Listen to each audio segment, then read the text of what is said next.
Hey everyone! Today we're doing something a little different.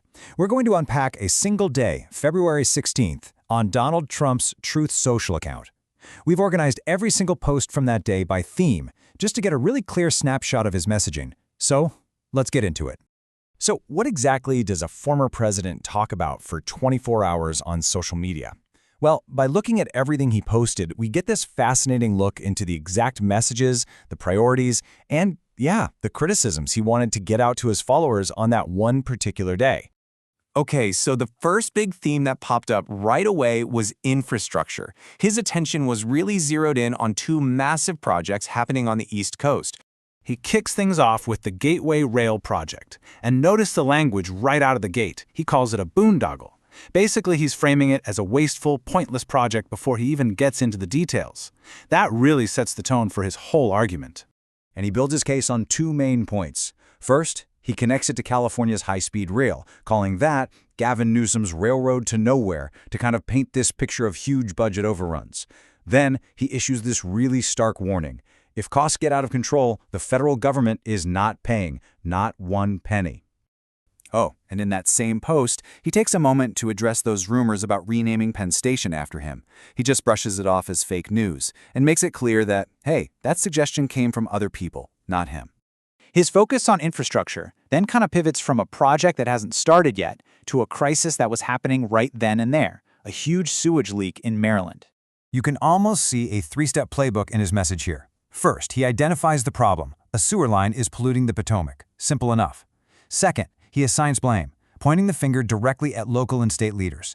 And third, he announces this decisive action, directing federal agencies like FEMA to just take over, essentially bypassing the local authorities. It's a classic problem-blame-solution setup. All right, so the next group of posts moves away from infrastructure and gets a lot more personal, with some pretty sharp comments about a few political rivals. So one post was about American politicians over at the Munich Security Conference, which is a really big global summit.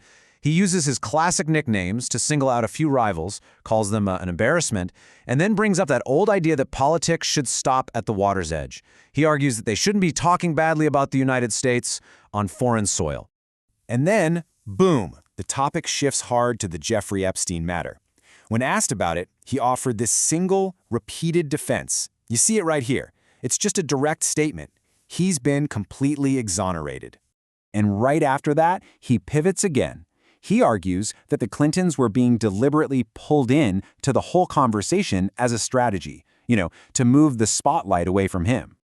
So the third big theme of the day was all about domestic policy. This is where he highlighted some specific laws he's pushing for and some projects that are already underway. He promoted a bill called the SaveAmerica.gov Act, which is all about federal election laws. The key things it would do? Require a valid ID and proof of citizenship to register to vote. And it would also put some new limits on who can use mail-in ballots. Next up, healthcare. With this post, he's really positioning himself as the only one who can actually solve the problem of high prescription drug prices. He's saying, look, everyone else failed, but I'm the one who's actually getting it done. The message is pretty clear. He's a doer. And that quote, it wasn't just a random thought. It was actually a direct promotion for a specific government website, trumprx.gov, which was set up to help people find discounts on their medication. He also chimed in on an investigation that was happening at the time, but he didn't give a lot of details on the case itself. The post was really about praising the commentary of a former FBI agent who was talking about it on Fox News. And that brings us to the final theme of the day, which centered on the holiday. He had several posts, all related to President's Day. First, there was a simple public service announcement. It was shared from the official White House account, just letting everyone know that for President's Day, you could get into all the national parks for free. This was then followed by his own personal President's Day message. It's part holiday greeting, part positive update on the state of the country. He claims inflation is way down, the border is secure, and, well, the country is stronger than ever. And he capped the whole day off with something a little different. It was a video montage of himself set to rap music, shared with a simple patriotic caption, "For America Always." So, when you take a step back and look at this entire 24-hour period, from infrastructure debates and jabs at rivals to policy plugs and holiday messages, it really brings up a central question in politics today, doesn't it? How does this constant, direct, unfiltered stream of communication actually go on to shape the public narrative? It's a powerful tool, and it's built one post at a time.